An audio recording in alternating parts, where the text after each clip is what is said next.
Generic medicine new concept या copy paste किया हुआ एक प्राचीन कंसेप्ट। याद कीजिए, अश्वगंधा, शिलाजीत सदियों से इसी नाम से बिक रहे हैं।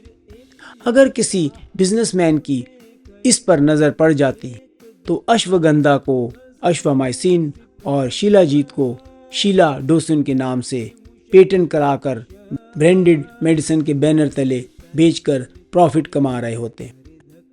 तो जेनेरिक मेडिसिन कुछ लोगों के लिए एक नई टर्मिनोलॉजी हो सकती है, लेकिन कंसेप्ट उतना ही पुराना है जितना मेडिसिन का इतिहास, यानी कि दवा को दवा ही रहने दो, कोई नाम ना दो।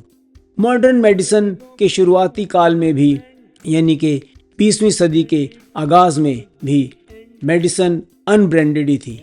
इसको फार्मासिस्ट अपनी फार्मेसी में बनाते थे और उनको बॉटल्स या पुड़िया में बंद करके बेचा करते थे, और इनका नाम भी जेनेरिक होता था। जो मेडिसिन का सॉल्ट वही उसका नाम। 1950 और 60 के दशक में फिर पड़ गई इन मेडिसिन्स पर बिजनेसमैन की नज़र। उन्होंने ध्यान दिया कि ये एक बहुत ही प्रॉफिटेबल बिजनेस हो सकता है। सो उन्होंने बड़ी बड़ी कंपनीज खड़ी कर दी और जितनी भी मेडिसिन्स थी उनको पेटेंट करवाकर अपने ब्रांड के नाम से बेचना शुरू कर दिया और बहुत सारा पैसा कमाया। ये सब चलता रहा और धीरे धीरे मेडिसिन्स इतनी महंगी होती गई कि वो एक आम आदमी की पकड़ से बाहर होने लगी। तब सरकारों ने इस पर ध्यान दिया और इसका निवारण के लिए उन्होंने कुछ कदम उठाए। 1984 में एक एक्ट लाया गया यूएसए में, जिसका नाम था हैच-वैक्समैन एक्ट। ये एक्ट था ब्रांडेड दवाओं का दबदबा ख़त्म करने के लिए, जी हाँ, और जेनेरिक मेडिसिन्स को बढ़ावा देने के लिए। उन्होंने ये रूल बनाया कि जब किसी ब्रांडेड कंपनी का पेटेंट एक्सपायर हो जाता है तब वो इस लाइसेंस को अन्य कंपनी को बेच सकते हैं, जो कंपनीज आगे चल के इस मेडिसिन को एक सस्ते रूप में बना सकती हैं। इसमें रूल ये था कि जब तक पेटेंट है तब तक कोई भी दवा कोई जेनेरिक कंपनी नहीं बना सकती थी। ये पेटेंट कभी कभी 5 साल, कभी 10 साल, कभी 20 साल का हुआ करता था। अब इस एक्ट के आने के बाद ब्रांडेड कंपनीज को अपना पेटेंट खत्म होने के बाद लाइसेंस देना पड़ा अन्य कंपनीज को, और फिर प्रचलन शुरू हुआ जेनेरिक मेडिसिन का। और आज हालत ये है कि किसी किसी देशों में 90% मेडिसिन जेनेरिक ही होती है। इवन आप अगर अमेरिका की बात भी करें तो अमेरिका में भी आजकल बहुत सारी जेनेरिक मेडिसिन्स चल रही हैं जो कि बहुत सस्ती हैं और आम लोगों की रीच में हैं। अफ्रीकी देशों के लिए तो ये एक बूंद की तरह आया जहां पहले ही गरीबी बहुत है। अब ये ब्रांडेड मेडिसिन्स महंगी क्यों होती हैं? उसका कारण है जब ब्रांडेड कंपनीज इन दवा को शुरू में बनाती हैं तो उस पे बहुत सारा पैसा खर्च होता है, उसकी रिसर्च एंड डेवलपमेंट पे, उसकी मैन्युफैक्चरिंग पे, उसकी क्लिनिकल ट्रायल्स पे और उसकी मार्केटिंग में। जबकि ये खर्चे जेनेरिक मेडिसिन्स में नहीं होते, वहाँ केवल मैन्युफैक्चरिंग का खर्चा ही होता है। अब जानते हैं ये जेनेरिक मेडिसिन क्या होती हैं, इनकी कीमत क्या होती है और इनके साइड इफ़ेक्ट क्या होते हैं, और सबसे बड़ी बात, इनको रेगुलेट करता है। ये सब जानने के लिए पहले हमें देखना पड़ेगा कि दवाएं ब्रांडेड, जेनेरिक ब्रांडेड और जेनेरिक कैसे कहलाती हैं। ब्रांडेड दवा वो होती है जो एक कंपनी पेटेंट करवाकर अपनी कंपनी में बनाती है और अपना नाम, अपना ठप्पा लगाकर उसको बेचती है। जेनेरिक ब्रांडेड दवाइयाँ वो होती हैं जो पेटेंट ख़त्म होने के बाद या तो कंपनी खुद ही उसकी सस्ती वर्जन बनाना शुरू कर देती है, तब भी उसको अपने ब्रांड के नीचे ही बेचती है और उनको कहते हैं जेनेरिक ब्रांडेड। और जेनेरिक दवाइयाँ होती हैं जब कंपनी अपना लाइसेंस अन्य कंपनियों को बेच देती हैं और वो कंपनियां इस मेडिसिन को अपने तरीके से बनाती हैं।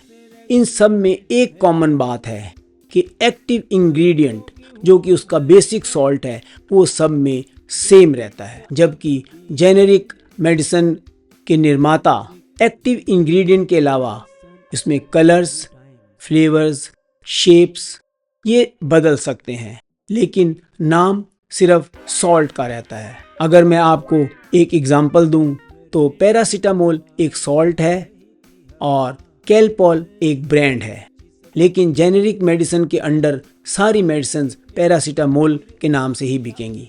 ऐसे ही यूरिमैक्स जो कि प्रोस्टेट में काम आती है उसका सॉल्ट है टेम्सुलोसिन और सारी जेनेरिक कंपनीज उसको टेम्सुलोसिन के नाम से ही बेचेंगी। अब ये सब जब हो गया तो लोगों का कुछ विश्वास इन पे एकदम से जमा नहीं, क्योंकि जेनेरिक सस्ती दवाइयाँ थी और ये एक आम धारणा है कि जो चीज़ महंगी है वो अच्छी है।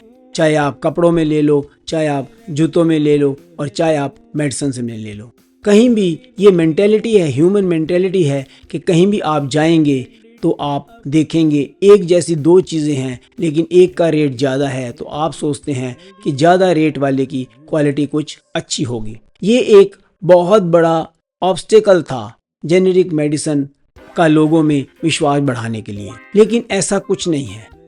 एक्टिव इंग्रेडिएंट सब में सेम होता है और इसको मॉनिटर करता है यूएस FDA यानी कि United state food and drug administration.